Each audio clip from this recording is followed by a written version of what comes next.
Good morning and welcome. Please अपना स्थान ग्रहण कर लें। हम कुछ ही देर में लाइव जाएंगे। इस वक्त 10:57 हो रहे हैं, सिर्फ 2 मिनट का वक्त बाकी है। प्लीज़ अपने मोबाइल फ़ोन्स को स्विच ऑफ या फिर एयरप्लेन मोड पे कर लें।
नमस्कार। जीएसटी की मास्टर क्लास में आप सभी का स्वागत है। आज जीएसटी की मास्टर क्लास का तीसरा दिन है।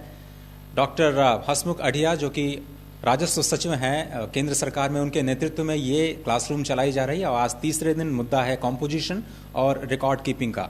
इस प्रोग्राम को आप बिल्कुल लाइव देख सकते हैं दूरदर्शन के नेशनल नेटवर्क पे, डीडी न्यूज़ पे इस वक्त, साथ ही साथ लाइव वेबकास्ट pib.nic.in पे, finmin.gov.in पे और हैशटैग जो फेसबुक आईडी है PIB_India और ट्विटर पे भी आप इसका लाइव कास्ट देख सकते हैं। तो अगले 1 घंटे के दौरान उन सभी राज्यों में बैठे हुए ट्रेडर्स और राज्य सरकारों के जो अधिकारी हैं इस क्षेत्र से जुड़े हुए, उन सभी का भी स्वागत है जो इस कार्यक्रम को बिल्कुल लाइव देख रहे हैं।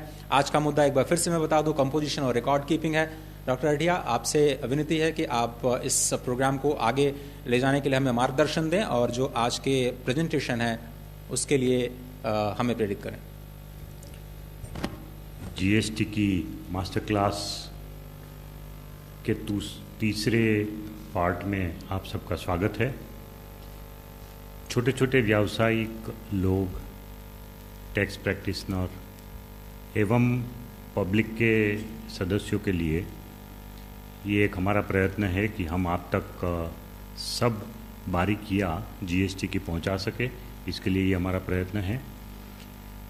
अभी तक हम 2 क्लास कर चुके हैं। सबसे पहला क्लास जो हमारा था उसमें रजिस्ट्रेशन कैसे कराए, माइग्रेशन कैसे करें जीएसटी में, एवं जीएसटीएन में जो पोर्टल रिलेटेड इश्यूज़ है कि जीएसटीएन के साथ जो इशू है उसके बारे में हमने बताया था। द्वितीय क्लास में हमने आपको ट्रांजिशन क्रेडिट के जो इशू है कि इनपुट टैक्स क्रेडिट जो पुराने स्टॉक की है उसको कैसे लिया जाए, उसका कैसे अवेलमेंट करें, एवं इनवॉइस कि भाई बिल ऑफ सप्लाई बनाना कि इनवॉइस बनाना है, और किस संजोग में क्या बनाना है, इनवॉइस में क्या क्या डिटेल होनी चाहिए, किस तरह से इनवॉइस को बनाया जाए, इस तरह का ज्ञान हमने सेकंड द्वितीय इंस्टॉलमेंट में आपको दिया। आज जो हमारे सामने विषय है वो है कि एक कंपोजिशन स्कीम है छोटे व्यवसायियों के लिए। तो कंपोजिशन स्कीम जो है उसमें क्या क्या बारीकियां है, उसमें क्या आपको ध्यान रखना है, किसके लिए ये स्कीम है वो हम समझाएंगे, एवं रिकॉर्ड कीपिंग के लिए भी क्या करना चाहिए। जो जीएसटी के कारोबारी है, जीएसटी जिसको बनने की जिम्मेवारी है, उनको क्या क्या ऐसा रिकॉर्ड अपने रखना है अपने यहाँ, ताकि जब अगर ऑडिट करने की बात आए फ्यूचर में तो वो रिकॉर्ड अपने पास रख सके।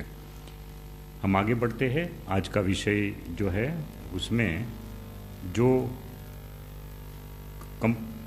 पार्ट ए में हम आपको कंपोजिशन के बारे में बताएंगे। कंपोजिशन जो है वो कौन ले सकता है, पहले तो ये बताएंगे कंपोजिशन स्कीम है क्या, कौन ले सकता है। तीसरा हम ये बताएंगे कि कौन सी कैटेगरी के लोग कंपोजिशन स्कीम का लाभ नहीं उठा पाएंगे, तो एक्सक्लूडेड कैटेगरी कौन सी है कंपोजिशन स्कीम के लिए।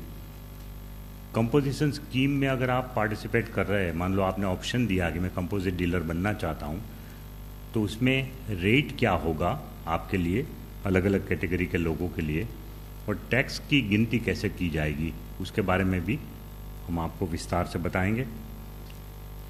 अगर आप कंपोजिशन का लाभ लेना चाहते हैं तो प्रोसीजर क्या होगी आपके लिए, कैसे आपको अप्लाई करना है, कैसे ऑनलाइन ऑप्शन देना है, कब देना है, साल की शुरुआत में दे सकते हैं कि बीच में दे सकते हैं, ये सब जो इश्यू लोगों के मन में है वो सब इश्यू हम आपको समझाएंगे। और सेकंड पार्ट में अकाउंट्स एंड रिकॉर्ड्स के जो नियम हैं उसमें कौन कौन से अकाउंट या रिकॉर्ड आपको मेंटेन करने हैं वो बताएंगे, और कितने पीरियड के उसको रखना है आपको वो भी बताएंगे। तो ये इतनी छोटी सी चीज़ बताने से सब कारोबारी के मन में जो संदेह है कि भाई ये तो बहुत नई चीज़ आ गई है, इसमें पता नहीं क्या क्या रखना पड़ेगा और कैसे ऑडिट होगा, तो वो सब हम आपको आसानी से आज समझाना चाहते हैं। मेरे साथ मेरे दो सहयोगी है, एक है mister GD Lohani and Manish Sinha, both of them are commissioners in the policy wing. मैं लोहानी को रिक्वेस्ट करूँगा कि आगे का वो जो है वो समझाए। नमस्कार। तो शुरुआत करें कंपोजिशन स्कीम से। कंपोजिशन स्कीम एक ऐसा ऑप्शन है जिसमें छोटे करदाता को ये सुनिश्चित करने के लिए कि उसको जीएसटी की जो रिजीम है उसमें प्रॉब्लम ना हो, उसको समस्या ना हो, उसकी अनुपालन की प्रक्रिया आसान हो, उसकी टैक्स टर्नओवर के हिसाब से अगर छोटी दर पर टैक्स दिया जाए और उसको इन सब चीज़ों के लिए चिंता ना करनी पड़े कि उसके सामान की दर क्या है। तो एक ऐसी व्यवस्था की गई जिसके तहत एक छोटा डीलर एक अपने टर्नओवर पर एक छोटी रेट पर, एक स्मॉल रेट ऑफ टैक्सेशन पर टैक्स भर सकता है। अब आप इससे देखिए, एक तो टैक्स कम हो रहा है बिकॉज रेट कम है, पर इसके और भी बहुत सारे फ़ायदे हैं इस तरह के डीलर को। इस का अनुपालन करने वाले को, जो इसको ऑप्ट करेगा, उसके लिए जो आगे बढ़ाओ उसको, आगे बढ़ाओ उसको। ये सर इसका कहाँ है रिमोट, कहाँ है, मुझे दे दो ऐसा, इनको दे दो। क्या इसका आप ये देखेंगे कि एडवांटेज क्या है, फ़ायदा क्या है छोटे करदाता को। तो एक तो हमने कहा कि क्योंकि इनका टैक्स रेट कम है तो कर भार कम हुआ। दूसरा ये है कि अगर आपका एक सिंपल टैक्स रेट होता है तो आपके लिए अनुपालन करना कर प्रणाली का अत्यंत आसान हो जाता है, बिकॉज उसके बाद आपको चिंता करने की ज़रूरत नहीं कि जो आप डिफरेंट तरीके का सामान बेच रहे हैं उसमें टैक्स रेट क्या है, बिकॉज आपके लिए सभी सामान पर एक टर्नओवर में एक टैक्स लग गया। तो आप क्लासिफिकेशन के इश्यूज़ हैं या किसी एक्सेशन पे क्या रेट लग रहा है उससे आप बिल्कुल निश्चिंत हो जाते हैं। और उसके साथ ही अगर ये कर दिया जाए कि रिटर्न सिंपल किया जाए तो वो रिटर्न की प्रक्रिया, टैक्स भरने की प्रक्रिया, वो सब सिंपल हो जाती है। तो इसमें एक सिंपल टर्नओवर टैक्स होगा आप अपना टर्नओवर आंकेंगे और उस पर एक छोटी दर पर टैक्स भर देंगे, जिसके बारे में मैं आपको बताऊंगा। इसके अलावा आप एक सिंपल क्वार्टरली रिटर्न भरेंगे 3 महीने के बाद, हर 3 महीने का जो क्वार्टर है उसके बाद आप टैक्स भरेंगे, उसके बारे में भी आपको बताएंगे, और उसी समय आप टैक्स भरेंगे। सो उस हिसाब से भी यह प्रक्रिया अत्यंत सरल है। आगे बढ़ते हुए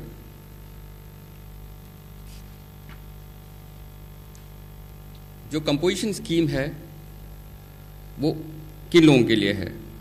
ये उत्पादकों के लिए है। कुछ गुड्स नोटिफाइड है, बहुत छोटी सी लिस्ट है जिसके उत्पादक इसके हकदार नहीं हैं, वो हम बताएं अगली वाली स्लाइड में बता रहे हैं, बट अदरवाइज मैन्युफैक्चरर उत्पादक इसके लिए हकदार हैं।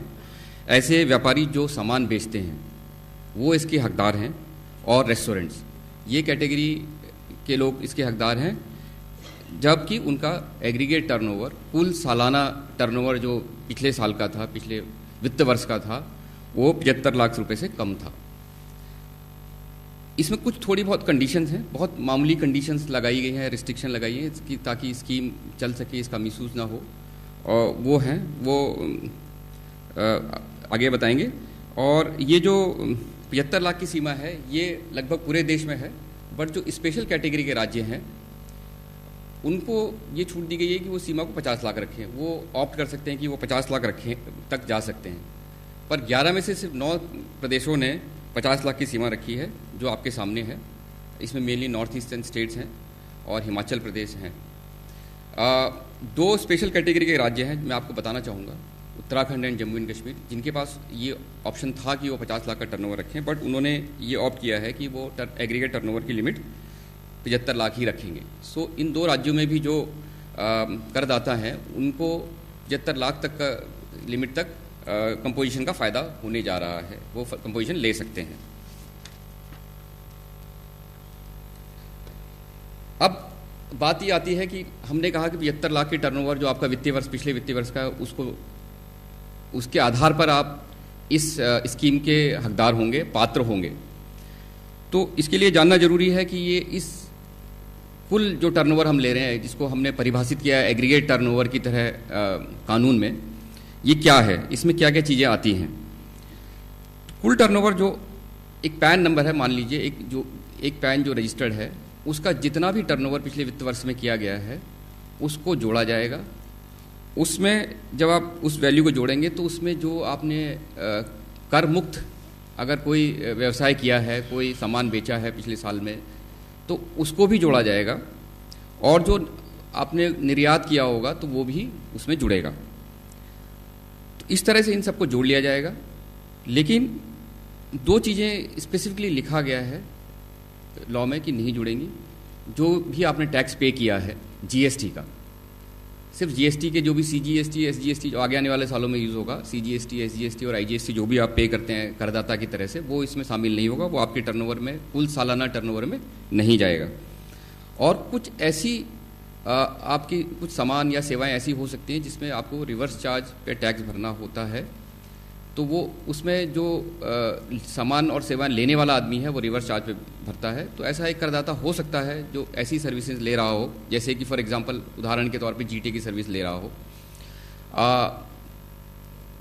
उस केस में लॉ में यह प्रावधान किया गया है कि ऐसी कोई भी जो सप्लाई है जो आपने रिसीव की है जिसमें आपको रिवर्स चार्ज पे टैक्स भरना था, वो भी इसमें इंक्लूड नहीं होगा।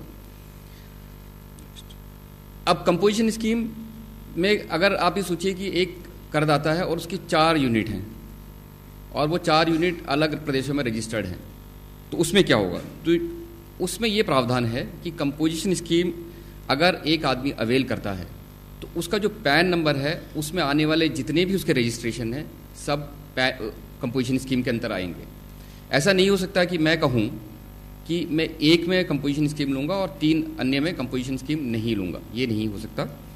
उदाहरण के तौर पे मेरी एक दिल्ली में इकाई है और एक उत्तर प्रदेश में इकाई है, दोनों पंजीकृत हैं, तो मुझे दोनों के लिए ही कंपोजिशन स्कीम लेना है, बिकॉज ये दोनों पंजीकृत इकाइयाँ हैं और दोनों का इवन दो दोनों प्रदेशों में अलग अलग पंजीकरण नंबर है, बट कंपोजिशन के लिए दोनों को एक साथ दिया जाएगा। और कंपोजिशन स्कीम अगर एक बार आपने ऑप्ट कर ली तो वो कंपोजिशन स्कीम में आप तब तक रह सकते हैं जब तक आपका टर्नओवर 75 लाख ना हो जाए जिस दिन तक, और 75 लाख तक नहीं होगा तो ये स्कीम कंटिन्यू करेगी आपको। जैसे फॉर एग्जांपल आपका इस साल आपने कंपोजिशन स्कीम के लिए अप्लाई किया और इस साल आप 50 लाख तक रहे, तो अगले साल भी ये आप कंपोजिशन स्कीम में चलते रहेंगे, आपको कोई अलग से इंटीमेशन देने की ज़रूरत नहीं। तो जब तक आप इसकी कंडीशन सेटिस्फाई कर रहे हैं इस स्कीम की, तब तक आप कंपोजिशन स्कीम में रहेंगे और बने रहेंगे, आपको कुछ और नहीं करना है उसके बाद। अब कर की दरों पे बात करें, जैसा मैंने आपको बताया था और जैसे सचिव महोदय ने बताया कि हमने ये रखा है कि छोटे करदाता उनके ऊपर कर की दर अगर कम रखी जाए तो उससे उनको फ़ायदा है और वो प्रतिस्पर्धा में बने रह सकते हैं। अब इसमें जो रेट है, आप ये देखिए 3 रेट हैं डिफरेंट कैटेगरी के टैक्स पेयर के लिए। जो उत्पादक हैं उनके लिए 2% का रेट है, और ये 2% किस तरह से विभाजित होता है कि इसके 2 भाग हैं। एक जो 1% आधा भाग जो है, मतलब 1% वो स्टेट के लिए जाएगा, स्टेट टैक्स के लिए होगा, और जो दूसरा 1% भाग है वो सेंट्रल टैक्स के लिए होगा। तो अगर आप सिर्फ सेंट्रल लॉ देखेंगे, सेंट्रल रूल देखेंगे, तो शायद वहाँ ये रेट 1% दिखे, पर 1% स्टेट में भी दिखेगा। तो दोनों लॉ को आप पढ़ के देखेंगे तो 2% का रेट है, एक हमारे केंद्र के कानून से आ रहा है, एक उनके कानून से आ रहा है। ट्रेडर के लिए ये रेट कुल मिलाकर 1% है। इसी को उसी तरह विभाजित करेंगे जैसे मैंने उत्पादक के रेट के बारे में कहा। 0.5% जो है प्रांत का कर है और 0.5% केंद्र का कर है। उसी तरह से रेस्टोरेंट वाले के लिए ये दर 5% रखी गई है, तो रेस्टोरेंट का 2.5 और 2.5 हुआ। अब मैं आपको उदाहरण से दिखाऊंगा कि कितना आसान है इसमें टैक्स कैलकुलेट करना, कितनी सुविधा है और कितनी समस्याओं से बच जाते हैं जब आप कंपोजिशन स्कीम के अंतर्गत आप टैक्स भरते हैं। मैंने उदाहरण लिया है एक व्यक्ति जो ए है, पंजीकृत है, उसकी एक यूनिट यूपी में है और एक एमपी में है। तो हमने ये कहा कि उसका लास्ट ईयर का जो पिछले वित्त वर्ष का जो टोटल टर्नओवर था, जो एग्रीगेट टर्नओवर हम बोल रहे हैं, कुल सालाना टर्नओवर, वो 55 लाख था, और उसकी जो 2 यूनिट है उनका इस साल के पहले क्वार्टर में, पहली तिमाही में 20 लाख का टर्नओवर था। अब इसका मतलब यह है कि अगर वो पिछले साल 55 लाख से कम था तो वो कंपोजिशन के लिए एलिजिबल था, बिकॉज जैसे मैंने आपको कहा कि 75 लाख के टर्नओवर तक अब पिछले वित्त वर्ष में आप एलिजिबल हैं। सो ये जो व्यक्ति है ए, ये टर्नओवर के लिए एलिजिबल है, और इसका क्योंकि पिछले तिमाही में ये लिमिट से नीचे रहा है, 20 लाख का टर्नओवर था, तो ये इस बार भी हकदार है, इसकी कंपोजिशन स्कीम चलती रहेगी। अब इसकी 2 इकाइयों में टोटल टर्नओवर 15 लाख है, इसका 2%, बिकॉज ये उत्पादक है, ये ट्रेडर नहीं है, उत्पादक है, तो 2% टैक्स भरेगा। 30,000 का टैक्स सिंपल सा कैलकुलेट हुआ, और वो दोनों राज्यों में, जिसमें 5 लाख का टर्नओवर है यूपी में, वहाँ 10,000 भरा जाएगा, और दूसरे राज्य में 20,000 भरा जाएगा। अब ये 10,000 विभाजित हो जाएगा केंद्र और प्रांत में, उसी तरह 20,000 भी केंद्र और प्रांत में विभाजित होगा। सो अब आप ये देखिए कि इस प्रक्रिया से कितना सरल हो गया। आपको कुछ भी चिंता करने की जरूरत नहीं कि आपका क्लासिफिकेशन क्या है, आपका गुड्स क्या है, आपने जो गुड्स बेचे उनका रेट क्या था। आपने सिर्फ एक टर्नओवर जोड़ा और साधारण तरीके से टैक्स लगा दिया, तो आपकी सभी समस्याओं का समाधान जो आपको रिटर्न में करनी पड़ेंगी, कंप्लायंस में करनी पड़ेंगी, रिकॉर्ड में करनी पड़ेंगी, उसका समाधान हुआ। तो ये तो रही बात उन लोगों की जो एलिजिबल थे और उनको कैसे टैक्स कैलकुलेट करना था। पर कुछ तरह के करदाता इस स्कीम से बाहर रखे गए हैं। पहले तो जो दे रहे हैं, सेवाएं दे रहे हैं, उसमें हमने रेस्टोरेंट को तो इंक्लूड किया है, रेस्टोरेंट में कंपोजिशन स्कीम है, पर सेवा प्रदाता के अलावा जो और रेस्टोरेंट के अलावा जो भी सेवा प्रदाता हैं वो इस स्कीम के अभी बाहर हैं, और इनको कानून से ही बाहर रखा गया, एक्ट में है, एक्सक्लूजन है। उसके अलावा ऐसे व्यक्ति जो ऐसा सामान बेचते हैं जो जीएसटी के अंतर्गत नहीं आता है, जैसे कि मान लीजिए लिकर है फॉर एग्जांपल, उदाहरण के तौर पर, या पेट्रोलियम प्रोडक्ट्स हैं, वो जीएसटी के अंतर्गत नहीं आते हैं, तो वो इस स्कीम का हकदार नहीं है। या एक ऐसा व्यक्ति जो इंटर स्टेट सेल करता है, जैसे कि मैं दिल्ली में पंजीकृत हूँ और मैं उत्तर प्रदेश में माल बेचना चाहता हूँ या हरियाणा में माल बेचना चाहता हूँ या बेचता हूँ, तो मैं इस स्कीम का हकदार नहीं रहता। या फिर मैं एक ई कॉमर्स पोर्टल के थ्रू ऐसा सामान बेचता हूँ जिसमें ई कॉमर्स पोर्टल को TCS काटना हो। अभी वो प्रावधान लागू नहीं किया गया है, बट TCS का प्रोविज़न है। तो मानिए कि मैं फ्लिपकार्ट से सामान बेचता हूँ और उस पर फ्लिपकार्ट TCS काटता है, ऐसी सेल करने वाले व्यक्ति भी इस कंपोजिशन स्कीम के बाहर हैं। कुछ उत्पादक बाहर हैं, ज़्यादा नहीं, सिर्फ 3 ही तरह के उत्पाद हैं, एक आइसक्रीम और पान मसाला और टबैको प्रोडक्ट्स। सिर्फ यही उत्पादक, जैसे मैंने कहा था कि ज़्यादा नहीं, इसी कैटेगरी उत्पादक, बाकी सभी तरह के उत्पादक जो हैं वो इसके स्कीम के अंतर्गत आते हैं, ये उसका फ़ायदा उठा सकते हैं। आप कैजुअल टैक्स पेयर नहीं होने चाहिए, नॉन रेजिडेंट नहीं होने चाहिए। इस कैजुअल का मतलब हुआ कि आप किसी प्रदेश में थोड़े दिन के लिए आए हैं और थोड़े दिन के बाद व्यापार करके वापस जाने वाले हैं, वो नहीं है। या आप भारत के बाहर से भारत में आए हैं और यहाँ व्यापार करके जाने वाले हैं, तो उस तरह के नॉन रेजिडेंट टैक्सेबल करदाता भी इसके हकदार नहीं हैं।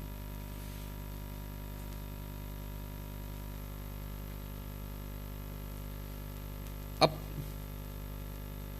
कुछ कंडीशंस हैं, कुछ रिस्ट्रिक्शंस हैं ऐसे करदाताओं पर कि क्या करना है उनको, और इन कंडीशंस को फुलफिल जो वो कर लेते हैं, इनको इनके क्रियान्वयन कर पाते हैं, इनको कर लेते हैं, तो वो इसके हकदार हैं। और इसमें पहला ये है कि अगर आप मान लीजिए आज कंपोजिशन स्कीम के लिए अप्लाई कर रहे हैं नए वाले में, बिकॉज GST नया आया है, उसमें आने के समय आप इस स्कीम में जाना चाहते हैं, तो इस दिन जो भी आपका टैक्स है, जो भी स्टॉक है जो आपने अपंजीकृत करदाता से लिया है, उस पर आपको टैक्स भरना है। इसके लिए आप एक छोटी सी डिक्लेरेशन देंगे, इंटीमेशन देंगे, इनफैक्ट वो इंटीमेशन है। और अगर ऐसा स्टॉक है, अगर नहीं है तो बिल्कुल ठीक है, तब आप सिर्फ अपना इंटीमेशन देंगे स्टॉक की, और अदरवाइज आपको इस पर टैक्स भरना है अगर ऐसा स्टॉक आपके पास है। आप ITC लेने के हकदार नहीं होंगे जो कंपोजिशन स्कीम ले रहे हैं। और जो भी इनवर्ट सप्लाई, जैसा हर पंजीकृत करदाता को करना है, इनवर्ट सप्लाई जो अनरजिस्टर्ड परचेज पर्सन से आ रही है, 5000 से ज़्यादा है एक दिन में, तो आप उसमें टैक्स भरेंगे। और जो रिवर्स चार्ज की सप्लाई है, जैसे GTA है या आपने इंपोर्ट ऑफ सर्विस किया, उस पर टैक्स भरेंगे। पर आप कोई टैक्स कंपोजिशन के नाम पर नहीं लेंगे। ये जो कंपोजिशन स्कीम में जो भी करदाता है वो इसका कंपोजिशन टैक्स अपने बिल ऑफ सप्लाई में नहीं दिखाएगा। उसको इनफैक्ट अपने बिल ऑफ सप्लाई में स्पेसिफिकली विशेष रूप से दिखाना है कि वो लिखना है कंपोजिशन टैक्सेबल पर्सन है और टैक्स कलेक्ट करने का हकदार नहीं है। इसी तरह से उसको अपनी हर प्रीमिसेस में जहाँ भी वो प्रोमिनेंटली डिस्प्ले करता है चीज़ों को, नोटिस को, वहाँ उसको लिखना है कि वो कंपोजिशन टैक्सेबल पर्सन है। इसका फ़ायदा ये होगा कि जो लोग जानना चाहते हैं कि आप कंपोजिशन टैक्सेबल पर्सन है, वो जान पाएंगे कि आप कंपोजिशन टैक्सेबल पर्सन है, ये आपके लिए फ़ायदेमंद है। यहाँ पर मैं कुछ कहना चाहूँगा, इसमें थोड़ा विस्तृत रूप से समझाऊँगा। देखिए, कंपोजिशन डीलर जो है उससे तो हम 1% लमसम या 2% लमसम ले रहे हैं।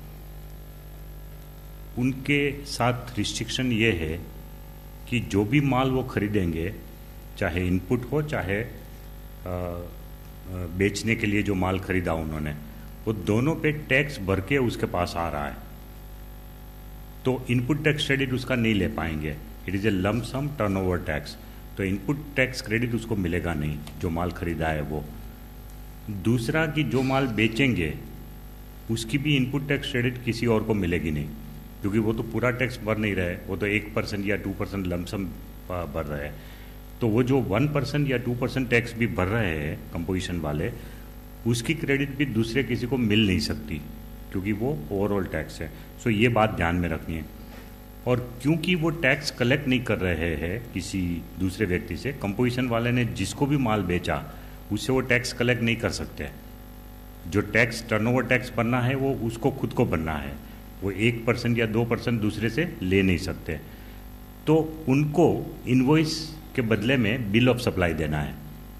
मान लो अगर कोई रिटेलर है जो कंपोजिशन स्कीम में है, तो एक तो जैसे बताया कि एक बोर्ड लगाना है कि मैं कंपोजिशन स्कीम में हूँ, और उससे ग्राहक को पता चलेगा कि भाई इनके पास से मेरी अपेक्षा ये नहीं होनी चाहिए कि वो इनवॉइस मुझे दे। इनवॉइस और बिल ऑफ सप्लाई में मेन डिफरेंस ये है कि इनवॉइस में एग्जैक्ट टैक्स अमाउंट भी दिखानी पड़ती है कि भाई माल की कीमत 100 रुपया है, उसके ऊपर 12% के हिसाब से 12 रुपया टैक्स है और आपका टोटल बिल हुआ 112 रुपया। ये इनवॉइस बोलते हैं इसको। और बिल ऑफ सप्लाई में ये नहीं होता। बिल ऑफ सप्लाई में 112 रुपया कुल मिला के मैं आपको बिल ऑफ सप्लाई दे दूँ, इस तरह का डिस्टिंक्शन है। तो कंपोजिट वाले के पास अगर आप माल खरीदने जाते हैं ग्राहक लोग, तो ये अपेक्षा ना करें कि मुझे टैक्स अलग से दिखा के बिल दे, वो नहीं दे पाएगा बिकॉज उसको भरने का ही नहीं है। लेकिन कुछ लोग ये मुझे पूछ रहे, हम लोगों को एक बार पहले भी मैंने ये बताया था कि अगर कंपोजिशन डीलर सिर्फ 1% ले रहा है और रेगुलर डीलर 12% ले रहा है, तो ये 12% का उसको आप जो फ़ायदा करा रहे हो वो किसके पास जाता है? ग्राहक को मिलता है या उसको कीमत घटाना चाहिए या नहीं घटाना चाहिए? सवाल है कि नहीं, उसके पास जो माल आया उसके ऊपर टैक्स भर के आया है और उसकी खुद की जो प्रॉफिट है उसके ऊपर हम टैक्स नहीं ले रहे, उसके बदले में लमसम ले रहे हैं। उसको रिटर्न फाइल करने की झंझट से बचाने के लिए हर महीने रिटर्न नहीं फाइल करना पड़े और 3 महीने में सिर्फ एक सिंपल रिटर्न फाइल करना पड़े, उसके लिए हमने ये सुविधा दी है। लेकिन उसके पास जो माल खरीद के आया है उसके ऊपर तो टैक्स भरा है ऑलरेडी। मान लो 100 रुपये का माल उसके ऊपर टैक्स चढ़ के उसके पास आया, उसके बाद उसने 110 रुपये में बेचा, तो सिर्फ 10 रुपये का उनका खुद का जो प्रॉफिट है उसके ऊपर हम टैक्स नहीं ले रहे हैं, राइट। बट उसके बदले में उसको ये कह रहे हैं कि भाई आप 1% टोटल टर्नओवर का 110 का 1% आप भर दो। सो करीब करीब उतना ही अमाउंट आ जाएगा कि जो नॉर्मल टैक्स वाले भी भरते हैं।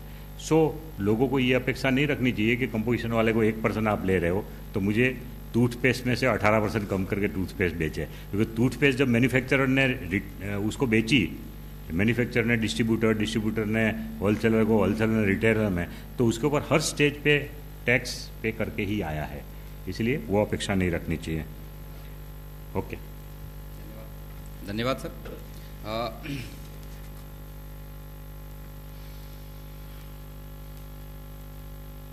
कंपोजिशन स्कीम व्यवस्था के क्या प्रोसीजर्स हैं, क्या अनुपालन करना है आपको, कैसे ये करना है, इस स्लाइड में हम आपको ये बताएंगे।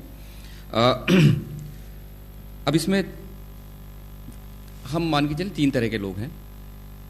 एक वो लोग जो आज वैट में करदाता हैं, हमारे सेंट्रल एक्साइज में करदाता हैं, ऐसे उत्पादक हैं और ये माइग्रेट हुए हैं ऑटोमेटिकली जीएसटी आने के बाद, इनको माइग्रेट किया गया है। तो इनको कैसे कंपोजिशन स्कीम के लिए अप्लाई करना है, कैसे ये उसके पात्र बन सकते हैं, तो ये इसके पात्र बनने के लिए इनको एक इंटीमेशन देना है, वो फॉर्म CMP 01 में है।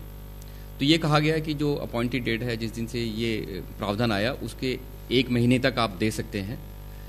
और ये CMP 01 अब चालू है, परसों से इसको चालू कर दिया गया है। तो जो भी माइग्रेट हो गए हैं तो उनको वेबसाइट gst.gov.in पे जाकर अपना रजिस्ट्रेशन करना है। तो उनको वहाँ एक टैब दिखेगा जिसमें ये लिखा होगा कि आप कंपोजिशन स्कीम के लिए अप्लाई कर रहे हैं, तो आप क्लिक करें। वो CMP 01 फॉर्म है, आप उसमें क्लिक करें और जो डिटेल देनी है वो आप डिटेल भरें, तो आप इसके पात्र हो जाते हैं। ऐसा करने पर आप पहले दिन से, जो जब से GST लागू हुआ तब से आप इसके पात्र हो जाते हैं, तब से आप पर कंपोजिशन स्कीम लग जाती है।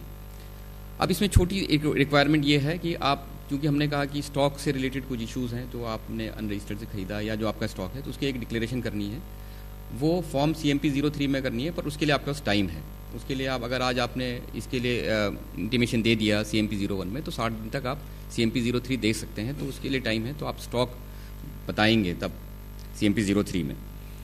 अब ये तो रही जो करदाता माइग्रेट हुए, पर ऐसे करदाता जो नए हैं, जो GST आने के बाद रजिस्टर हो रहे हैं, उनके लिए क्या प्रावधान है? उनके लिए ये प्रावधान है कि जब वो रजिस्ट्रेशन करेंगे तो जो रजिस्ट्रेशन का जो फॉर्म है जब वो भरते हैं, उसके पार्ट B के समय ही उनसे पूछ लिया जाएगा कि क्या आप कंपोजिशन लेना चाहते हैं। आपके पास ऑप्शन है, तो आप उसमें भरें कि आप आप कंपोजिशन लेना चाहते हैं, तो आप कंपोजिशन के हकदार बन जाते हैं। कब से बनते हैं? जब से आपका रजिस्ट्रेशन इफेक्टिव होगा। वो आपके रजिस्ट्रेशन सर्टिफिकेट में लिखा होगा कि आपका रजिस्ट्रेशन कब से इफेक्टिव है, और तब आप इसके हकदार बन जाते हैं। अब अगले साल क्या होगा? मान लीजिए इस साल वो एक नॉर्मल करदाता है, पर वो अगले साल कंपोजिशन स्कीम में आना चाहेगा, वो कैसे लेगा? तो उनको वित्त वर्ष के शुरुआत से पहले, मतलब आप इस कंपोजिशन स्कीम का अभी तो बिकॉज GST आया है तो अभी हम दे रहे हैं, अगले साल से वित्त वर्ष के शुरुआत से ही आपको ये कंपोजिशन स्कीम लेनी होगी। तो उसके लिए आपको ऐसे करदाता जो नॉर्मल टैक्स भर रहे हैं अभी, वो उस समय CMP 02 फॉर्म भरेंगे वित्त वर्ष के शुरुआत होने से पहले, और तब beginning of the financial year से उनको ये इसका लाभ मिलना शुरू हो जाएगा और वो कंपोजिशन स्कीम में आ सकते हैं।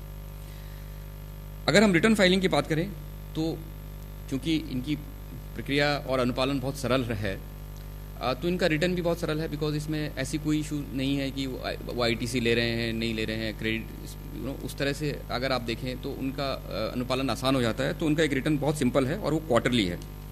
ये रिटर्न हर तिमाही के खत्म होने के बाद जो अगला महीना आएगा उसकी 18 तारीख तक भरना है। से फॉर एग्जांपल जुलाई और सितंबर का उदाहरण लें तो जुलाई से सितंबर तक का एक जो क्वार्टर है इसका रिटर्न 18 अक्टूबर तक भरना होगा और उसी के साथ टैक्स भी भरना होगा। तो तिमाही रिटर्न और तिमाही टैक्स पेमेंट। कंपोजिशन स्कीम से अगर मान लीजिए आप कंपोजिशन स्कीम में और बाहर निकलना चाहते हैं तो ये संभव है कि आप कभी भी कंपोजिशन स्कीम से बाहर निकल सकते हैं। उसके लिए आपको CMP 04 फॉर्म भरना है।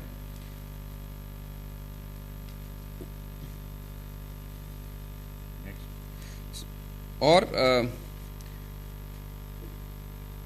अगर आप 73 लाख से ऊपर चले जाते हैं तो भी आपको CMP 0 फॉर्म भरना है। अब हम आते हैं, ये कंपोजिशन स्कीम के बारे में हमने आपको बताया। अब हम आते हैं पार्ट बी में, जो अकाउंट्स और रिकॉर्ड्स के बारे में। अकाउंट्स और रिकॉर्ड्स के बारे में कुछ भ्रांतियां हैं कि इलेक्ट्रॉनिक रिकॉर्ड मैंडेटरी है या बहुत सारे रिकॉर्ड रखने हैं। तो हम सिर्फ ये बताना चाहेंगे संक्षिप्त में कि अकाउंट्स और रिकॉर्ड की जो रखने का जो प्रावधान किया गया है बहुत सरल है। इसमें आपको वही रिकॉर्ड रखने हैं जो नॉर्मली एक करदाता या एक आदमी जो व्यापार कर रहा है वो नॉर्मली रखता है। कुछ मामूली सी रिक्वायरमेंट बढ़ सकती हैं, बट अदरवाइज ऐसा कोई रिकॉर्ड नहीं कहा गया। और वो भी आप अपने परफॉर्मा रखिए, कोई परफॉर्मा नहीं है, कोई ये नहीं बताया गया किस तरह रखा जाएगा। आप एक प्रोडक्शन और मैन्युफैक्चर का रिकॉर्ड रखेंगे कि आपने कितना सामान आया गया, कितना यूज़ किया, किससे लिया, और क्रेडिट नोट डेबिट नोट क्या इशू किए। सिमिलरली आप स्टॉक का एक रिकॉर्ड रखेंगे कि स्टॉक जो आपका सामान है, इनपुट है, उसको कितना आपके पास आया, यूज़ हुआ, कुछ लॉस्ट हुआ तो उसकी डिटेल, कहाँ आप रख रहे हैं, थोड़ा सा अगर प्रिंसिपल प्लेस के बाहर रख रहे हैं तो वो भी आपको बताना होगा। इनपुट टैक्स क्रेडिट का डिटेल आप बताएंगे कि कैसे आप कितना इनपुट आप यूज़ कर रहे हैं, कितना इनपुट टैक्स क्रेडिट है। सिमिलरली आउटपुट टैक्स की डिटेल आप रखेंगे। ये नॉर्मल सी चीज़ें हैं जो हर करदाता रखता है। और एक की एडवांस अगर आप किसी जो आप सप्लाई करने वाले हैं उसके लिए अगर आप कोई एडवांस लेते हैं, एडजस्ट करते हैं सप्लाई होने पर, उसका आपको रिकॉर्ड रखना होगा।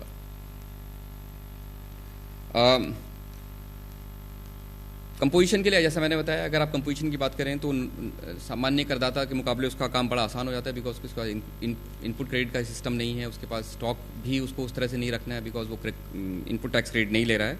तो उस तरह की उसके लिए प्रक्रिया सरल की गई है, लिखा गया है कानून में कि उसको ये रिकॉर्ड नहीं रखने होंगे। वेयर हाउस, गोडाउन ऑपरेटर और ट्रांसपोर्टर, ये जो सामान के साथ डील करते हैं, जो ट्रांजिट में सामान होता है, एक जगह से दूसरी जगह जा रहा है, रखा जा रहा है, तो उनको ये कहा गया है कि वो कंसाइनर, कंसाइनी, मूवमेंट और डिलीवरी और स्टोरेज का रिकॉर्ड रखेंगे।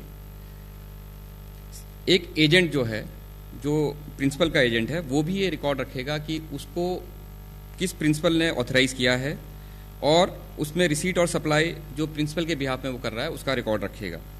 उसी तरह से एक C&F एजेंट भी उस सामान का रिकॉर्ड रखेगा जो उसके पास रहता है आवाजाही के समय में, मूवमेंट के समय में, और वो जो गुड्स हैंडल कर रहा है अपने प्रिंसिपल के बिहाफ। जैसा मैंने बताया, इलेक्ट्रॉनिक रिकॉर्ड रखना सफिशिएंट है, पर्याप्त है, बट आवश्यक नहीं है। ऐसा नहीं है कि आपको इलेक्ट्रॉनिक रिकॉर्ड ही रखने हैं, आप मैनुअली भी रिकॉर्ड रख सकते हैं। और मैनुअली रिकॉर्ड रखना है तो सीरियल नंबर रखना है, ऐसी जगह रखना है जिससे वो रिलेटेड है, उस प्रिंसिपल प्लेस ऑफ बिजनेस में रखना चाहिए, वहाँ पर एक्सेसिबल होना चाहिए। अब रिकॉर्ड जो रखना है उसकी अवधि रखी गई है 6 साल फ्रॉम दी ड्यू डेट, जो जब आपको सालाना एक रिटर्न फाइल करना है, उसकी सालाना रिटर्न आप 31 दिसंबर अगले वित्तीय वर्ष के 31 दिसंबर तक फाइल करते हैं। जैसे फॉर एग्जांपल 17-18 का अगर सालाना रिकॉर्ड है तो 31 दिसंबर 18 तक वो भरना है। तो वहाँ से आप 6 साल गिने तब तक ये रिकॉर्ड रखने हैं। और ये भी प्रावधान किया गया है कि कमिश्नर चाहे तो कुछ जहाँ बहुत ही ज़रूरी हो जाए तो वो कुछ चेंज कर सकते हैं, कुछ अलग रिकॉर्ड रखने का आप की सुविधा दे सकते हैं। वर्क्स कॉन्ट्रैक्ट के लिए सेपरेट रिकॉर्ड रखना है, स्पेशल प्रोविजन रखा गया है कि रिसीट, सप्लाई किसके लिए वर्क्स कॉन्ट्रैक्ट हो रहा है उसका डिटेल रखें। और ऐसा जो रिकॉर्ड आप रखते हैं वो आपको डिमांड पे देना है, अदरवाइज आपको देना नहीं है, आपके पास ही रहेगा रिकॉर्ड, आप मेंटेन करिए, सिर्फ डिमांड पे देना है।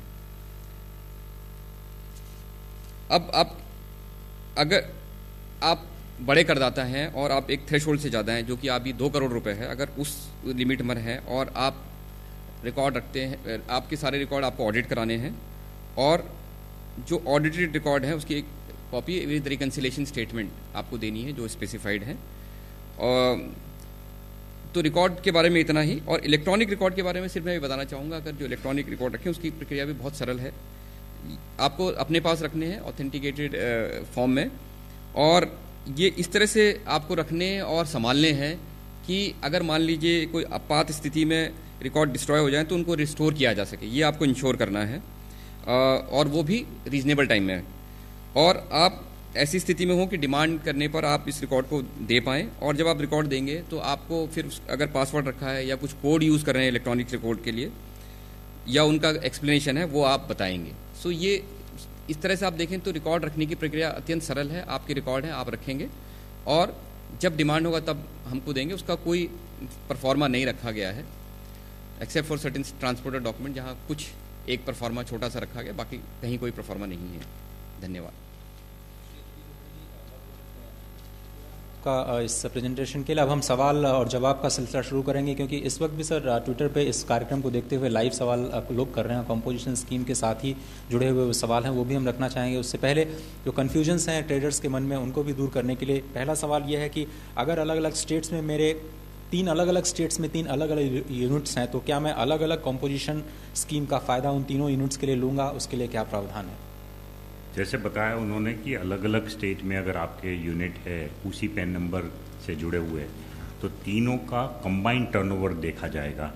सो अगर 3 स्टेट में मिलके 75 लाख से ज़्यादा है तो फिर आप एक भी स्टेट में अपना टर्नओवर, अपना कंपोजिशन का बेनिफिट नहीं ले सकते।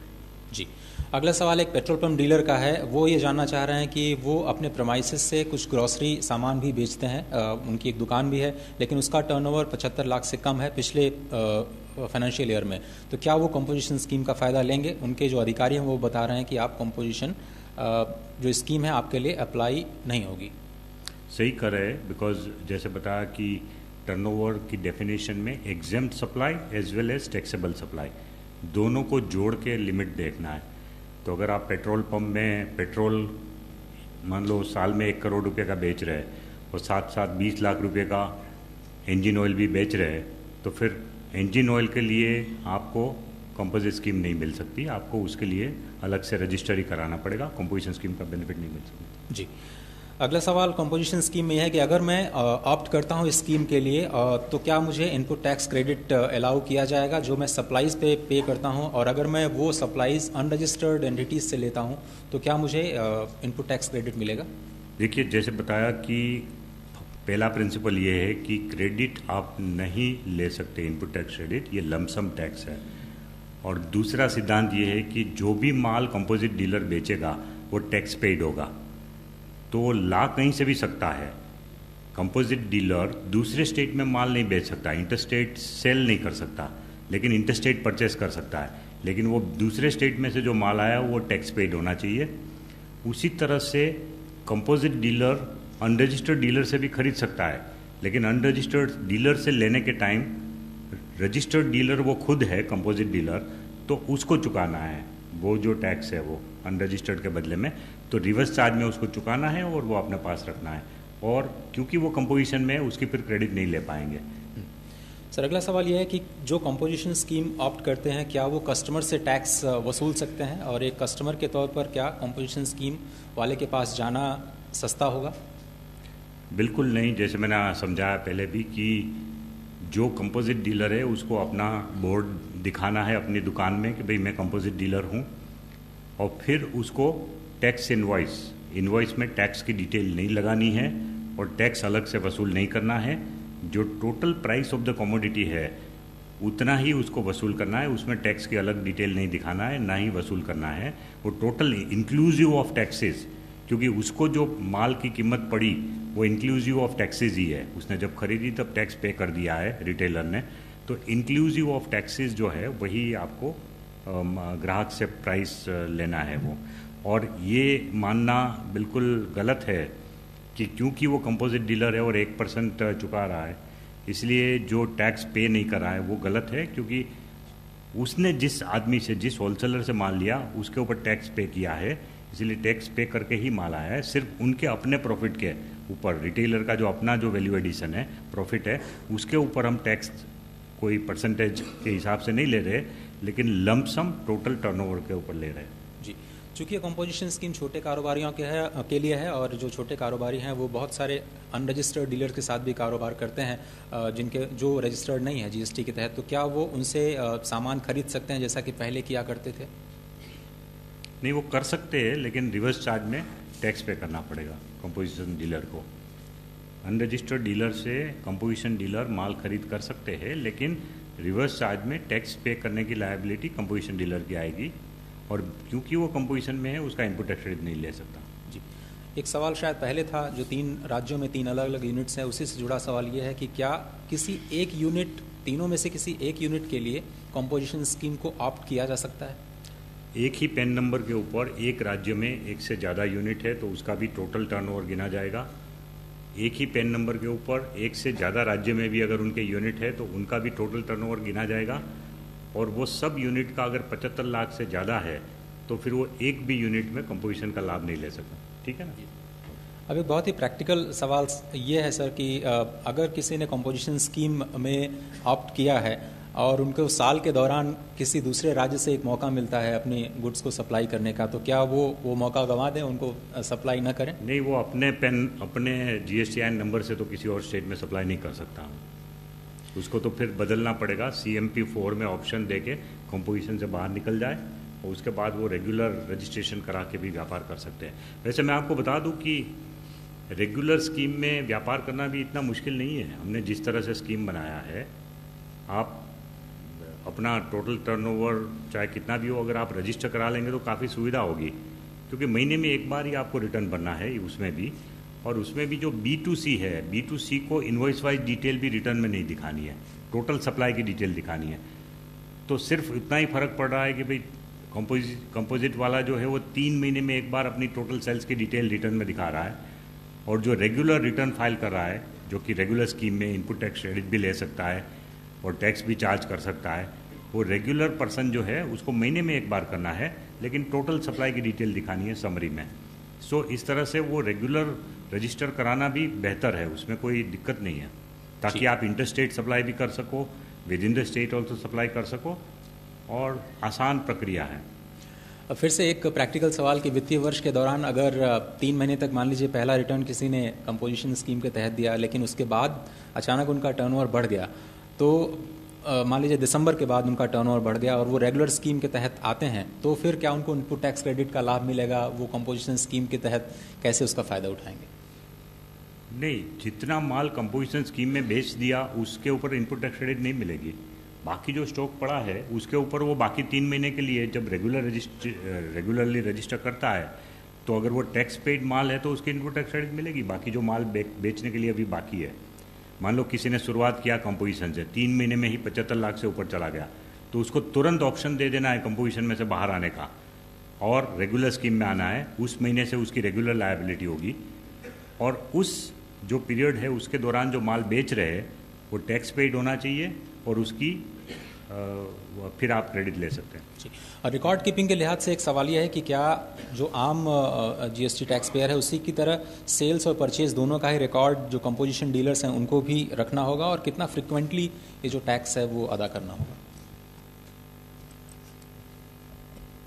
देखिए, कंपोजिशन डीलर को सेल और परचेज का रिकॉर्ड तो इसलिए रखना होगा कि जो अनरजिस्टर्ड परचेजेस वो कर रहा है, अपंजीकृत डीलर से वो कर रहा है, उसको टैक्स भरना है। तो नॉर्मली सेल एंड परचेज का रिकॉर्ड सभी करदाता रखते हैं, इसलिए उसको भी रखना है, बट उनको उसके ITC के रिकॉर्ड के हिसाब से हिसाब किताब नहीं रखना है कि कितना ITC लिया गया, कितना सामान जिसको ITC मिलना था, वो सब स्टॉक उस तरह से नहीं रखना है, और स्टॉक का भी उस तरह से डिस्पोजल नहीं देना है। तो उन 2 बड़ी रिकॉर्ड से वो बच जाता है, लेकिन आवक और जावक जो भी सामान ला रहा है वो और जो भेज रहा है, दोनों का रिकॉर्ड उसको रखना है। वो तो वो बिल ऑफ सप्लाई करेगा तब भी उसमें भी लिखेगा। और जहाँ तक टैक्स की बात है, वो हम प्रेजेंटेशन में बता चुके हैं कि टैक्स जो है वो क्वार्टरली किया जाए। और क्वार्टर के एंड होने के बाद उसके अगले महीने की 18 तारीख तक भरना है। जी। कॉन्ट्रैक्चुअल जॉब वर्कर्स के लिए क्या प्रोविजंस हैं? अगर कोई जॉब वर्क करता है तो क्या उसको कंपोजिशन स्कीम का फ़ायदा उठा सकता है? जॉब वर्क एक सर्विस है, तो सर्विस के लिए जैसे बताया कि रेस्टोरेंट के अलावा कोई भी सर्विसेज जो है वो कंपोजिशन स्कीम में नहीं आती है। So is that correct? या सो अगर जॉब वर्क सिर्फ करा रहा है वो सर्विस मानी जाती है। सर्विस के ऊपर आपको 20 लाख से ऊपर रेगुलर रजिस्ट्रेशन लेके सर्विस टैक्स भरना पड़ेगा। जी। मतलब 20 लाख तक का जो एग्जेम्प्ट कैटेगरी है उनके लिए है, लेकिन कंपोजिशन स्कीम है वो सर्विसेज के लिए नहीं 20 लाख है। का जो एग्जेम्पशन लिमिट है वो सर्विस वाले को भी उपलब्ध है। 20 लाख का एग्जेम्पशन लिमिट सर्विस वाले को भी उपलब्ध है। 20 लाख तक की अगर आप सर्विस दे रहे हैं, टर्नओवर आपका 20 लाख है तो। अब एक रेस्टोरेंट से सवाल आया है कि चूंकि आपने आइसक्रीम को एग्जाम कैटेगरी में रखा है कंपोजिशन स्कीम पे, वो छोटी क्वांटिटी में मैन्युफैक्चर करते हैं आइसक्रीम, तो क्या वो कंपोजिशन का लाभ बिल्कुल नहीं ले सकते हैं? वो तो बताया गया कि कोई आइसक्रीम एक ऐसा मैन्युफैक्चरिंग है कि जो हर घर में हो सकता है, तो ऐसा पॉसिबल है कि आइसक्रीम वाले 75 लाख वाले 5 यूनिट भी बना सकते हैं। सो इसीलिए वो आइसक्रीम को जानबूझ के उसमें नहीं रखा है, वो उससे बाहर है। जी। कंपोजिशन स्कीम से जुड़ा कोई भी सवाल अगर यहाँ पर बैठे दर्शकों में कोई भी करना चाह रहा है तो उसका स्वागत है। प्लीज़ माइक्रोफोन दे दें। इस बीच हमारे पास ट्विटर से भी सवाल आ रहे हैं। अंजलि बड़तेजा जी जानना चाह रही हैं कि मेरे पास स्टॉक जो है वो 30 नवंबर से पहले जो परचेज़ किया गया है, दूसरे स्टेट से परचेज़ किया गया है, तो क्या मैं कंपोजिशन स्कीम का फ़ायदा ले सकते हैं जीएसटी अदा करने के बाद में? इसमें जो मैंने सिद्धांत समझाया कि अगर आपके पास जो स्टॉक है वो टैक्स पेड होना चाहिए, तभी आप एलिजिबल बनते हैं कंपोजिशन में। आपके पास जो स्टॉक है वो अगर वो नहीं है, क्योंकि ऐसा है कि पहले हमारे पास इंटरस्टेट में सीएसटी का प्रावधान था, फुल आईजीएसटी नहीं था। जब सीएसटी में लाते हैं ना दूसरे स्टेट से, तो इसका मतलब ये हुआ कि अगर मेरे पास कुछ स्टॉक पड़ा है जो दूसरे स्टेट से मैं लाया हूँ तो वो सीएसटी भर के लाया हूँगा, उसके ऊपर एक भी बार पूरा टैक्स भरा नहीं गया है, इसलिए वो एलिजिबल नहीं होंगे। जो इंटरस्टेट स्टेट से लाते हैं, दूसरे स्टेट से सीएसटी में लाके पड़ा है मेरे पास स्टॉक, तो वो स्टॉक मैं फिर यूज़ नहीं कर सकता कंपोजिशन में। जी। कंपोजिशन स्कीम के लिए जो रजिस्ट्रेशन का जो लिंक है, क्या वो काम करना शुरू कर चुका है? और एनरोलमेंट अगर करना है डीलर्स के लिए तो क्या वो अप्लाई कर सकते हैं इस वक्त? अभी जो नए रजिस्ट्रेशन हो रहे हैं उनको तो सीधा ऑप्शन देना है कंपोजिशन का, उसमें फॉर्म में, जीएसटीएन के फॉर्म में। और जो माइग्रेशन वाले हैं उनके लिए भी ये सुविधा खोल दी गई है जीएसटीएन के वेबसाइट पे। तो जितने भी लोगों ने माइग्रेट किया वो सबको मेरी विनती है कि वो अपना डिसीजन ले ले कि आप कंपोजिशन में जाना चाहते हैं कि नहीं चाहते।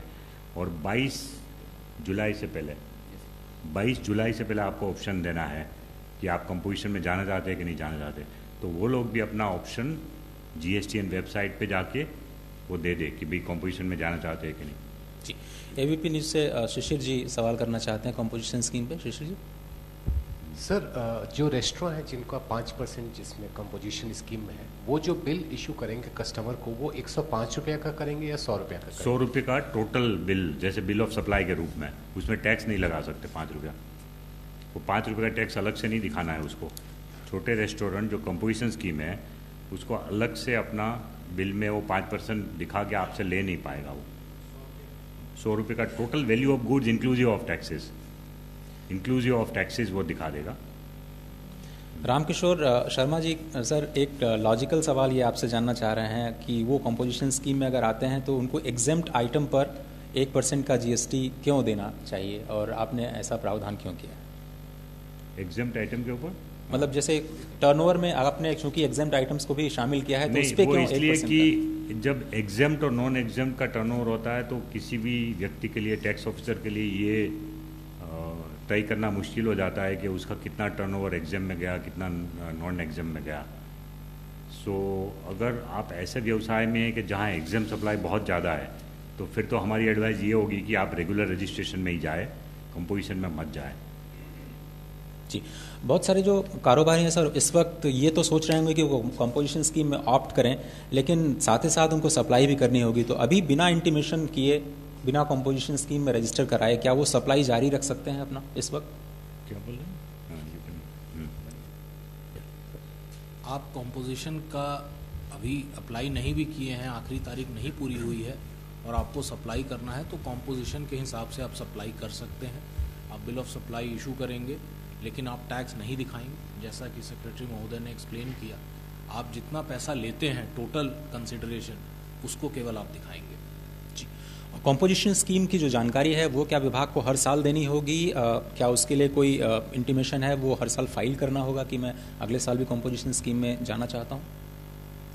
कॉम्पोजिशन स्कीम अगर आप एक बार ऑप्ट कर लेते हैं तो हर साल आपको इसके लिए ऑप्शन दोबारा देने की आवश्यकता नहीं है। कॉम्पोजिशन के जो कंडीशंस हैं वो जब तक आप फुलफिल करते रहेंगे तब तक आप कॉम्पोजिशन के हकदार होंगे। जी, कॉम्पोजिशन स्कीम से ही इस वक्त जो सवाल बिल्कुल लाइव आ रहे हैं सर, वो भी मैं लेना चाहूँगा। ये विशाल सिंगला हैं, वो ये जानना चाह रहे हैं कि अगर मैं मैन्युफैक्चरर भी हूँ और ट्रेडर भी हूँ तो फिर मेरे लिए ये कॉम्पोजिशन स्कीम कैसे काम करेगी? देखिए, हमने आपको बताया कि मैन्युफैक्चरर और ट्रेडर दोनों के लिए कंपोजिशन स्कीम है और आपका एक पैन है। एक पैन के अंतर्गत आप वो सारी गतिविधियां जो अलाउड हैं कंपोजिशन स्कीम के लिए करते हैं तो आपको निश्चिंत रहना है, क्योंकि आप मैन्युफैक्चरर और ट्रेडर का टर्नओवर देखिए, सारा टर्नओवर देखिए, लेकिन ग्रॉस टर्नओवर देखिए, वो अगर एलिजिबिलिटी लिमिट के अंदर है तो आप सारे कारोबार के लिए कंपोजिशन के हकदार हैं। ये अगला सवाल विनय गांधी जी का है। मुझे लगता है कि बहुत सारे जो दिल्ली में रहने वाले हैं उनके मन में ये ज़रूर सवाल होगा, क्योंकि बहुत सारे लोगों की रेंटल इनकम आती है। तो वो ये कहना चाह रहे हैं कि मेरा टर्नओवर जो है, मतलब करीब 30 लाख की जो उनकी इनकम होती है वो रेंटल इनकम होती है हर साल में, तो क्या वो कॉम्पोजिशन स्कीम का फ़ायदा उठा सकते हैं? उनके लिए क्या वो लाइबल होगी ये स्कीम? रेंट से उनको इनकम होती है। रेंटल इनकम जो होती है वो सर्विसेज की इनकम है, और सर्विसेज में मैंने जैसे बताया, करेक्ट ना, तो सर्विसेज में मैंने जैसे बताया कि 20 लाख से ऊपर है तो आपको रेगुलर रजिस्ट्रेशन ही लेना पड़ेगा। सर्विस सेक्टर में सिर्फ रेस्टोरेंट के लिए कंपोजिशन स्कीम है, बाकी किसी व्यवसायिक के लिए, आईटी प्रोफेशनल या लॉयर या उनके लिए ये स्कीम नहीं है। जी, एक टेक्निकल सवाल है। वैल्यूएशन रूल 35 का जिक्र करते हुए विक्रमादित्य राठौर ये कहना चाह रहे हैं कि जो कंपोजिशन टैक्सेबल पर्सन या फिर एमआरपी जो प्रोडक्ट है उसके लिए भी अप्लाई करेगा। I am not aware of the rule 35 what he is mentioning. आप कंपोजिशन डीलर जो है वो एमआरपी वाले प्रोडक्ट भी बेच सकता है, नॉन एमआरपी वाले प्रोडक्ट भी बेच सकता है, उसमें कोई दिक्कत नहीं है। विनायक जैन एक टेक्सटाइल ट्रेड रजिस्टर्ड हैं जो कि कंपोजिशन स्कीम में है। क्या उनको बिफोर जीएसटी जो उन्होंने सेल किया है उस पर भी केवल 1% का ही टैक्स देना होगा? जो कुछ भी सेल बिफोर जीएसटी हुआ है उस पर जीएसटी लागू नहीं होता है।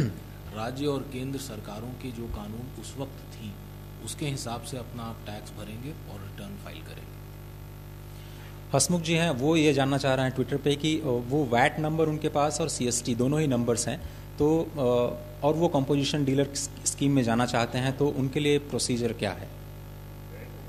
वैट और सीएसटी का नंबर, दोनों ही नंबर्स उनके पास हैं, फिर भी वो कंपोजिशन देखिए, अब I think there is a major lack of clarity. मैं बता दूं कि अब 1 जुलाई के बाद VAT, CST, excise number, service tax number, ये सब खत्म हो गए। वो सब नंबर खत्म हो गए। उसको यूज़ करके आप कोई माल का आवागमन नहीं कर सकते। आप माल को बेच भी नहीं सकते, ले भी नहीं सकते। वो कानून ही खत्म हो गए। वैट का कानून, सर्विस टैक्स का कानून, एक्साइज का कानून, सीएसटी का कानून है, लेकिन सिर्फ 5 कमोडिटी के लिए है। तो अगर आप पेट्रोल, डीजल, नेचुरल गैस वगैरह जो 5 कमोडिटी पेट्रोलियम प्रोडक्ट्स है, उसका अगर आप इंटरस्टेट मूवमेंट कर रहे हैं तो सी फॉर्म अप्लाई होगा और सीएसटी रजिस्ट्रेशन आपको यूज़ कर सकते हैं। बाकी सब डीलर जो है उनका सीएसटी रजिस्ट्रेशन ख़त्म हो गया। तो इसलिए उसको कोई उपयोग कर ही नहीं सकते। जी, नवभारत टाइम से एक सवाल है सर।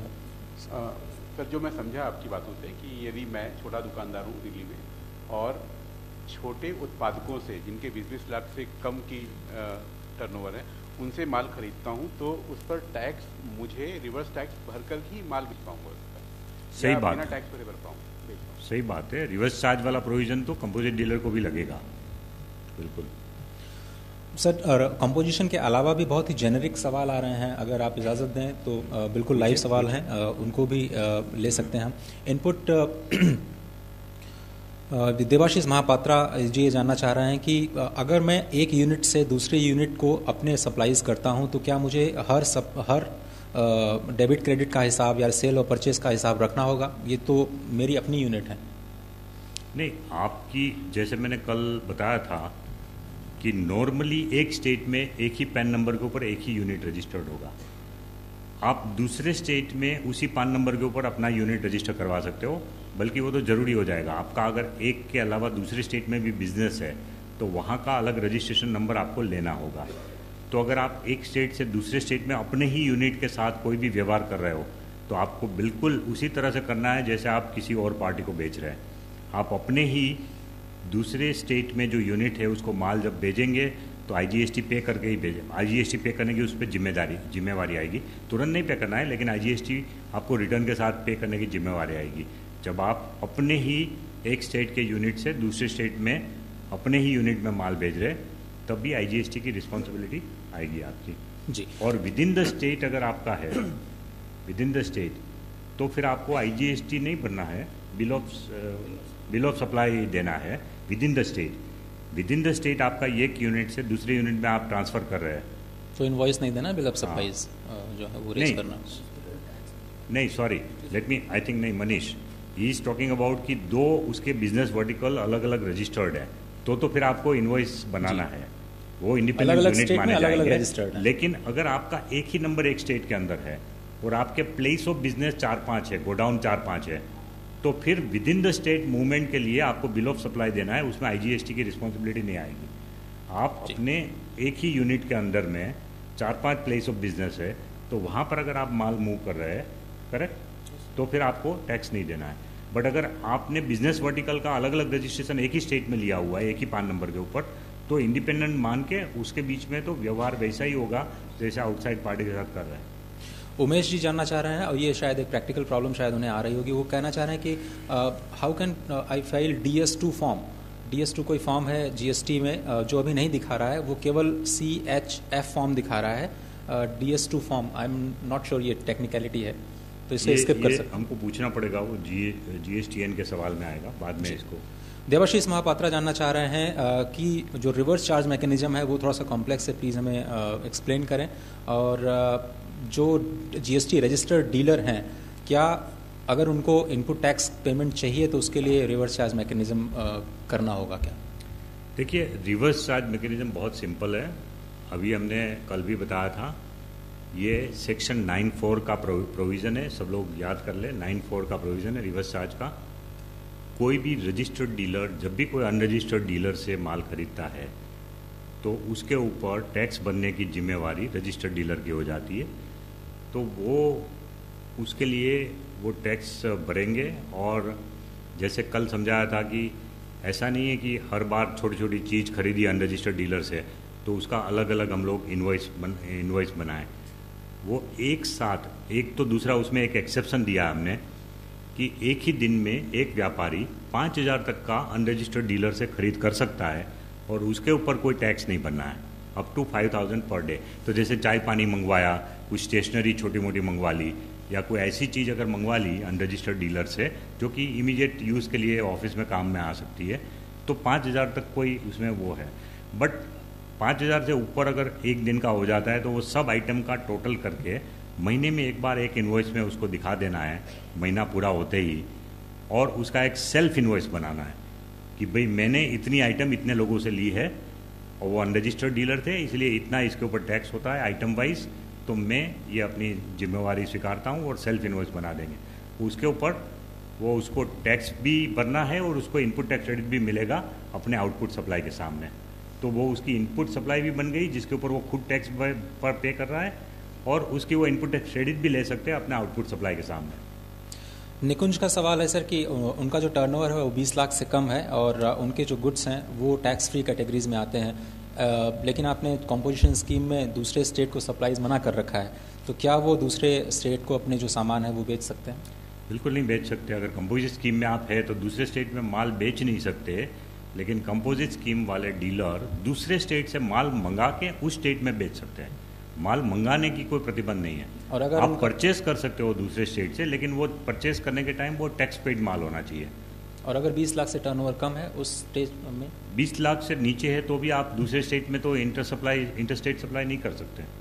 अगर आप 20 लाख से नीचे का माल है, आप 20 लाख से नीचे का टर्नओवर है तो इंटरस्टेट आप नहीं कर सकते, उसी स्टेट में आप माल बेच सकते हैं। जी। अगला सवाल यह है कि इन्वर्टेड ड्यूटी स्ट्रक्चर जो चैप्टर 54 में है उसके लिए रिफंड अलाउड नहीं है, तो क्या will the excess credit liable for the income tax? देखिए, एक्सेस क्रेडिट अगर आपका होगा तो वो तो आपकी कॉस्ट का पार्ट बन जाएगा ना। तो माल की कीमत उतनी बढ़ गई और माल की कीमत बढ़ गई तो उस हिसाब से आप अपनी सेलिंग प्राइस बढ़ाएंगे, और सेलिंग प्राइस बढ़ाएंगे तो selling price minus cost of the goods, जो डिफरेंस होगा वो आपका प्रॉफिट बनेगा, इनकम टैक्स को उसी के ऊपर लगेगा। जी। अब इस कार्यक्रम में सिर्फ 2 मिनट बचे हैं। कॉम्पोजिशन रिकॉर्ड कीपिंग पर ये जो मास्टर क्लास है वो अब समाप्त होने को है। डॉक्टर हसमुख अढ़िया, अगर कोई कंक्लूडिंग रिमार्क आपकी तरफ से, स्वागत है। मैं ये कहूँगा कि हमने जो 3 दिन हिंदी में क्लास लिए वो अलग अलग विषय पर, रजिस्ट्रेशन पे पहले दिन, दूसरे दिन हमने ट्रांजिशन प्रोविज़न के ऊपर लिया और इनवॉइस कीपिंग के ऊपर लिया, और तीसरे दिन आज हमने कंपोजिशन स्कीम और रिकॉर्ड कीपिंग के ऊपर। इसी 3 टॉपिक के ऊपर अंग्रेजी में ये क्लास फिर से लिया जाएगा Monday, Tuesday, Wednesday, 10th, 11th and 12th of July, जो कि 4:30 to 5:30। डीडी नेशनल पे तो डेफिनेटली ये क्लास दिखेगा, लेकिन बाकी चैनल वाले भी इसको कैरी कर सकते हैं। तो ये सेम सब्जेक्ट के ऊपर क्लास प्लस क्वेश्चन आंसर का सेशन 3 दिन और चलेगा, मंडे, ट्यूसडे और वेडनेसडे। सो जिन्होंने हिंदी का क्लास एक बार देख लिया है उनको फिर से देखने की ज़रूरत नहीं है, लेकिन जो हिंदी के बदले में अंग्रेजी में ही देखना चाहते हैं उनके लिए ये सुविधा हम दे रहे हैं। इसी तरह से क्लास यहीं पर होगा 4:30 से 5:30, Monday, Tuesday, Wednesday. Doctor Adhiya, बहुत बहुत शुक्रिया आपका। श्री लोहानी जी, आपका भी बहुत बहुत शुक्रिया, और सिन्हा साहब, आपने भी वक्त निकाला इस क्लासरूम के लिए, बहुत बहुत शुक्रिया। तो फिलहाल आज के इस कार्यक्रम में सिर्फ इतना ही, लेकिन जैसा कि अभी सचिव महोदय ने बताया कि अंग्रेजी में ये क्लास फिर से ही ये अगले 3 दिनों के लिए होने वाली है, तो 4:30 से 5:30 इस कार्यक्रम में शामिल होना मत भूलिए। बिल्कुल लाइव नेशनल पर रहेगा, साथ ही साथ ये बाद में यूट्यूब चैनल पे भी ये सारे वीडियोज़ जो हैं वो अवेलेबल हैं। तो तीनों दिन की क्लास अगर आप समझना चाहते हैं, आराम से सुनना चाहते हैं, तो अपने यूट्यूब चैनल पर जाइए। डीडी न्यूज़, डीडी नेशनल सभी के यूट्यूब चैनल पर ये उपलब्ध है। फिलहाल इस कार्यक्रम में सिर्फ इतना ही, दीजिए इजाज़त, नमस्कार।